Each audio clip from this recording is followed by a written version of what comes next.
Hi everyone, so I'm going to do a really quick video on drawing circles in elevation and ultimately perspective. So to draw a circle in elevation, you want to start with a square. Obviously there's loads of ways to do this, but this is generally how I was taught and how I draw a circle. So once you've got your square, you can draw that cross there, that will find the center, then go with a vertical and horizontal line to create another cross inside that. So what you've done here is effectively broken this square up into segments to make it much easier and manageable to draw the circle. So that's pretty much all I do, and I normally draw the opposing curves. I don't know why it just stops me veering off, but like here I'm making some errors. You can just correct that. Use the square's structure to help you form this circle. Now in the same way I've used that form to help me in elevation, obviously it's not essential. I can get a good enough circle in elevation that I wouldn't need to necessarily draw the square, but this is really handy when it comes to perspective drawing.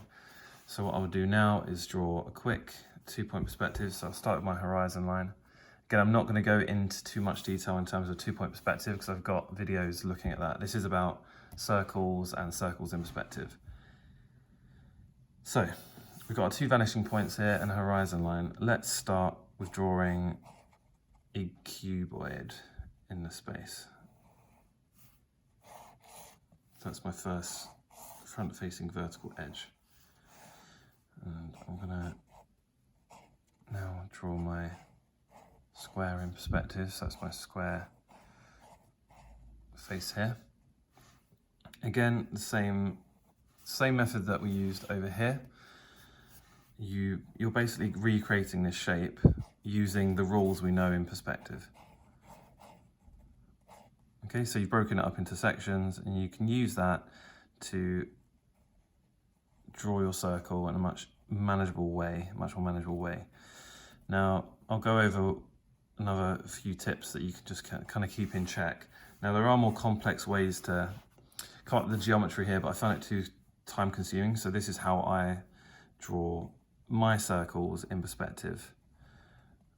Now, what should happen here, if it's done correctly, is where the line of the curve of the circle intersects this diagonal line, if you draw back to the vanishing point, it should also fall in line with where this matches the curve of the diagonal here. And if you go down, the same should be happening here, so I'm slightly off there.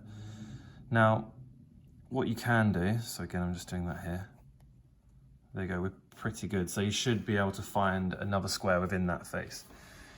You can do that initially, but again, this is the quickest way for me, and eventually you won't be checking up quite so formally with all this line work. You just don't. You'll just be drawing your curves and then checking in, basically, I call it, where you're just kind of using your pen visually rather than actually making the marks. So what I'm going to do is I'm also going to draw a cylinder. So I'll draw the back face of this cylinder. So again, just using that 2-point perspective, the vanishing points have already established. And I'm going to come back from this front face here to the vanishing point. Again, it doesn't matter if it's too accurate, it's just so you're understanding the theory behind this. And then where those lines intersect, you want to draw your vertical for your back face. Okay, so there we go. So now we just do that again. We draw our cross, that finds our center point, our vertical, and then a horizontal line, which is pretty much on the horizon line, so it is horizontal. And now you just repeat the process at the back. Again, wireframe, so we understand the full shape. And you'll notice that I tend to draw the opposing pairings of the curves. I find more similarities in the opposing curves than the adjacent curves. So that, for some reason, is just something I find much easier to do and draw. So there we go, I have 2 circular faces of this cylinder. Obviously with a cylinder, it's just a very simple shape. So you just connect the top of those circles with the bottoms there. And we'll do that on the edges as well. And what we'll do also is we'll just kind of really establish that. So where the points are intersecting or touching, we'll draw back just to check in.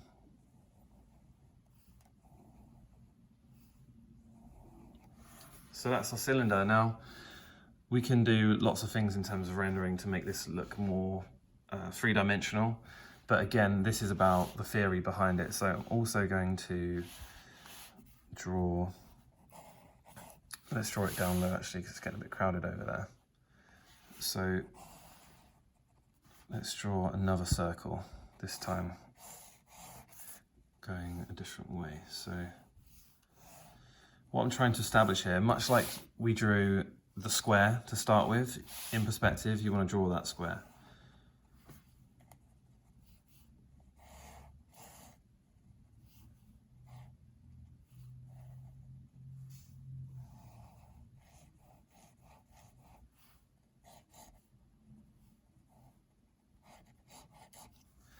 So there we go, and we've actually pretty much already got our diagonal in there. So in this case, same thing. We've found our center, so we want to draw this same cross formation to help us draw the circle.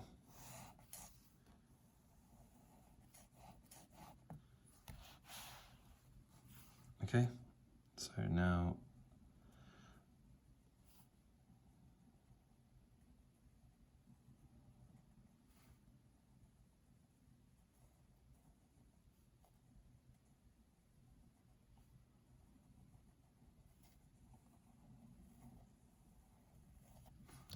again, I'm not gonna draw it too deeply this time, but I'll just show you how I check in that the circle's okay, because I don't mind making adjustments. It's all about observing what you've drawn and analyzing it and kind of not punishing yourself for mistakes and carrying on with them. Instead, be flexible. So we can see, you see where it intersects there, and go back to the vanishing point. So everything's, oh, so that might be off. Let's check. Go back from the vanishing point. So this edge is slightly too far back, ever so slightly. So we can bring that in just a degree there. Again, it's fine. It's fine for now. So we can also keep going to form a cylinder. So this is a great way to learn, just kind of play around with. So you're learning perspective, but also you're learning that geometry of how to form that circle, which all needs to come together. So this is going to be the bottom square face that we'll use to create another circular face, and then we'll connect them as we did on the horizontal cylinder. There's our cross, there's our center, it's all lining up. Okay, and create that geometry to help us. Now what you can do is you can draw down from that top, but I'm not going to because I don't want to interfere. So it's a much, because it's kind of being distorted in this 2-point perspective slightly, it's going to be even more obvious how helpful this can be, because it's easy to get lost with circles. I find it very easy. So even before we've drawn this edge in, I can use that, fairly confident with those two curves, so I can draw across there to see where that would intersect there. And I can also draw back here to see where that will intersect. Now that will help me finish the circle there.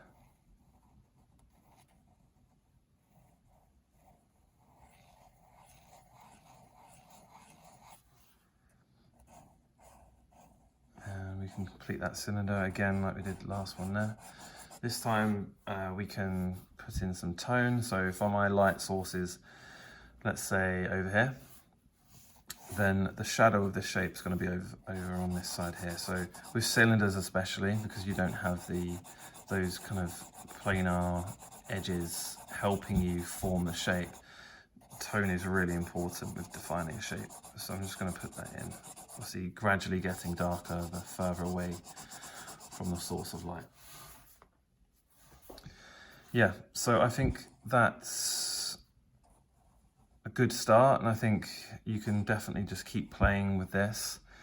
Now, like I said, there's more complex methods of drawing a circle, but it's best to kind of practice the methods that I think are more applicable. So this is enough. I think even if you struggle at first, you will get there. Remember that you can check where it's intersecting these diagonals. That's really going to help you draw that circle in perspective. And yeah, main thing is just kind of have fun with it, just play around. So I'm going to carry on drawing some more, but this is the gist of drawing a circle in perspective.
So there we've got our cuboid, and we use that geometry.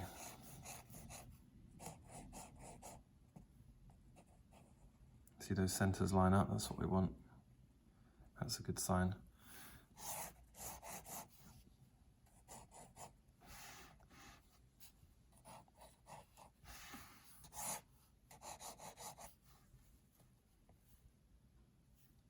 So we know that our circle is going to be touching at certain points on the squares that we've drawn, so you can mark those to start with if you'd like. And again, I'm going to, with that knowledge of the fact that we divide this section here into thirds, approximately a third, and that should be where the circle intersects this diagonal line.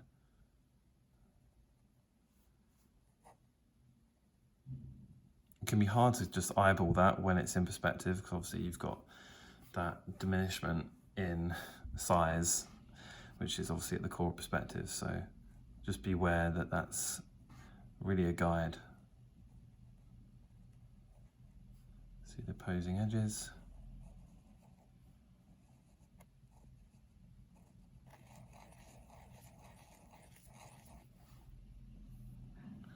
And do that again here. See, this is quite dramatic now as we go up here. So that's why I say approximate. Don't spend ages measuring a third, and it's just not practical, it's not fun. So you want to come up with methods that you feel comfortable using and applying and enjoying effectively, because these make up the drawing process.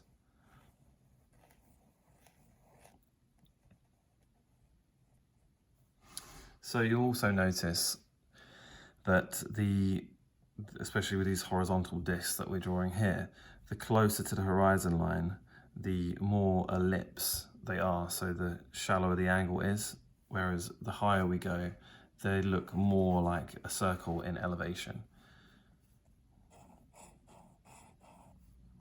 Let's just finish that cylinder off.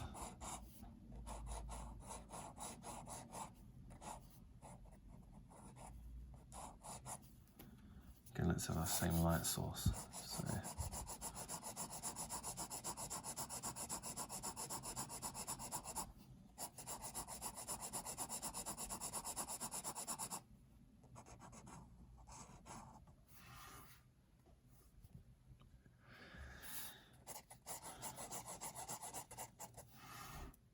So now let's again just keep going with this.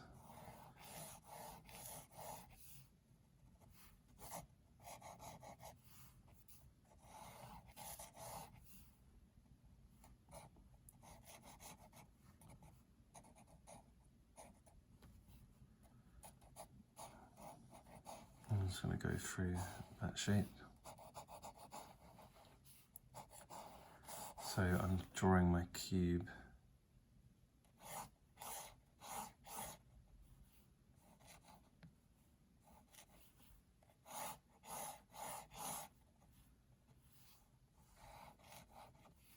Again, if you're watching this tutorial and you're struggling with the perspective, 2-point perspective element, please do watch my foundation videos on, specifically on learning that. That will really help you. That's why I kind of started with that foundation. Everything builds from there.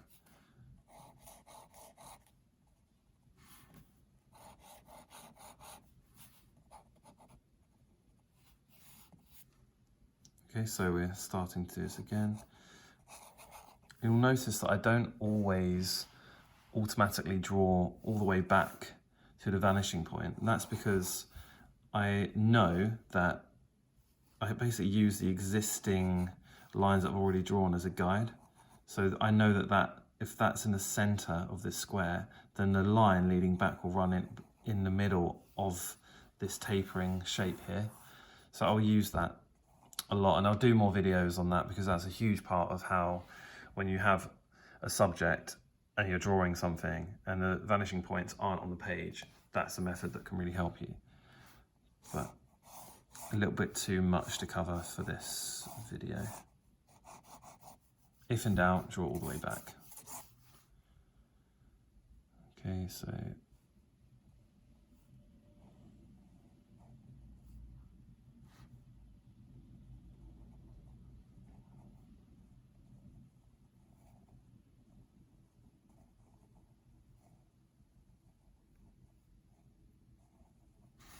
that's that one done.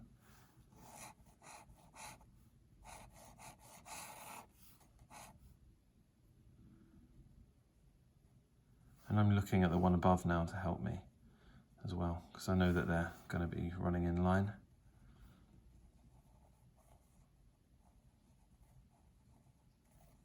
Yeah, breaking the circle up into sections makes it so much easier to draw.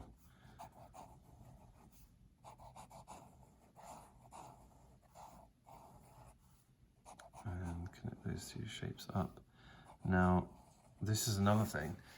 We've got this cylinder running horizontally and this one running vertically. So we can decide which is in front of the other by using a spatial edge. So if we decide, okay, I actually want this one to come in the forefront, I will define this one's edge. And I think I do.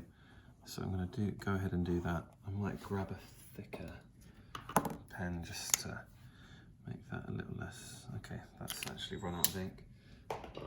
Where are we?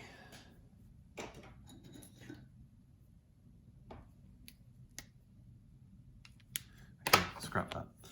We're just going to use that. That's Robin, my dog, yawning in the background. Oh, ignore that mistake. So yeah, you can see that this is really bringing this shape into the forefront. and then a spatial edge on this shape will stop. So there's a hierarchy. So you want to kind of think about that when you've got a collection of shapes going on. And enact that. I'm going to shade this one here. Get our light sources here, so it will be gradually getting darker to that far edge. Because this shape's in front, we won't shade it where it's crossing over.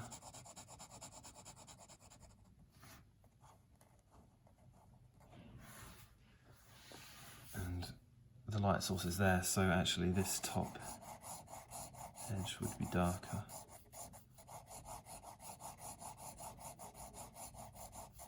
So the light and shading is what's kind of starting to unify these shapes. We're seeing them as in one space rather than just completely separate. This face would be darker.